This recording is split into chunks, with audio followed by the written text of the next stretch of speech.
Andrew Burton via Getty Images. New York Police Department recruits salute during the NYPD graduation ceremony at Madison Square Garden in New York City on December 29, 2015.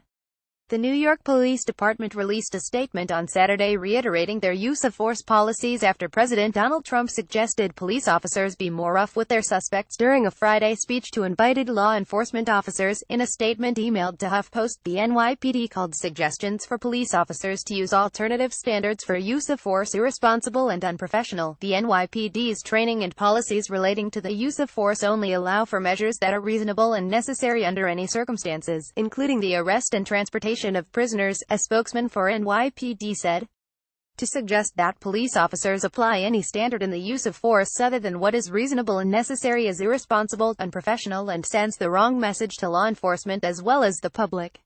While speaking about the administration's efforts to take on international gangs to law enforcement officers at the Suffolk County Community College in Long Island, New York, Trump joked that officers should be rougher with suspects and suggested letting them hit their heads on police cars. When you see these thugs being thrown into the back of a paddy wagon, you just see them thrown and rough. And I said, please don't be too nice, Trump said. Like when you guys put somebody in the car and you're protecting their head, you know, the way you put their hand over, like, don't hit their head and they've just killed somebody, he added.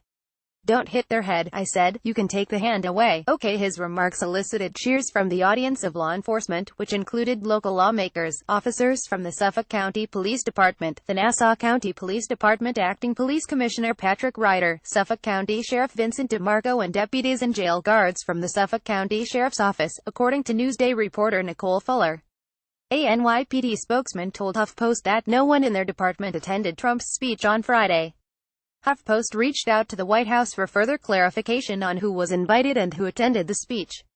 Jonathan Ernst, Reuters. President Donald Trump delivers remarks about his proposed U.S. government effort against the street gang Mara Salvatrucha, or MS-13, to a gathering of federal, state and local law enforcement officials in Brentwood, New York on July 28. NYPD joins a growing number of law enforcement agencies, officers and organizations that have denounced the president's remarks on Friday, including the Suffolk County Police Department, which reportedly had over 100 officers who attended Trump's speech.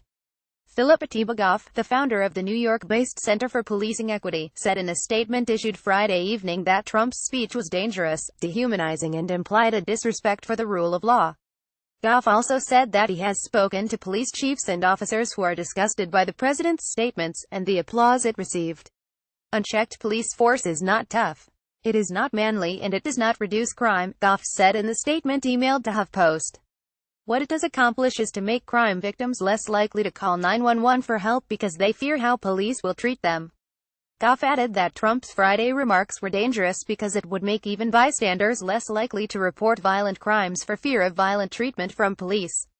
Goff also said that excessive force could endanger other officers. Punitive force by any member of law enforcement is potentially a precursor to violence against the next officer encountering that individual, Goff said.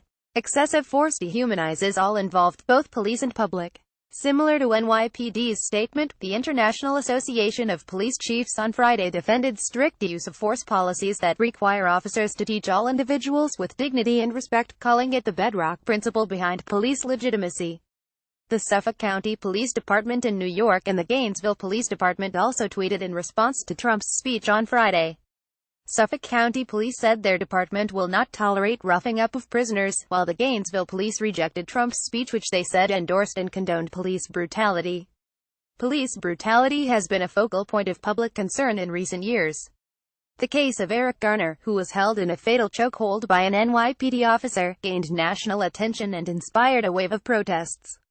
Do you have information you want to share with HuffPost? Here's how. Black women killed in police encounters. Black women killed in police encounters. One of 13, Tanisha Anderson, died November 13, 2014, age 37, Cleveland. Over a year after Tanisha Anderson lost her life in an incident with Cleveland police officers, her family is still waiting for answers. The 37-year-old died after her mother called 911 while Anderson was having a mental health episode, as described in the family's subsequent lawsuit against city police. Officials say that when officers tried to take Anderson to a treatment facility, she struggled and then went limp. Her family says police slammed her to the ground and put a knee in her back. A medical examiner ruled Anderson's death a homicide, the result of being physically restrained in a prone position by Cleveland police. Her heart condition and bipolar disorder were also considered factors. The Cuyahoga County Sheriff's Department began investigating the incident in July at the request of the prosecutor's office. In a wrongful death lawsuit, Anderson's family alleges that CPD officers Scott Eldridge and Brian Myers did not provide medical attention to Anderson as she lay on the ground unconscious.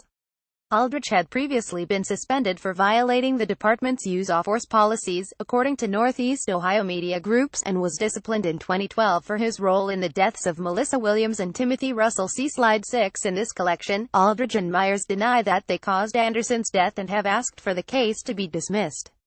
The month after Anderson was killed, an investigation by the U.S. Department of Justice concluded that Cleveland police have a pattern of using excessive force, including against people who are mentally ill, and that they don't use appropriate techniques to account for mental illness.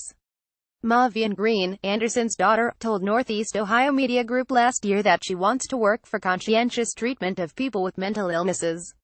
"I'm fighting for my mother, but I'm fighting for everyone else, too," Green said. Share this slide family photo. Carla Herrera, reporter, The Huffington Post.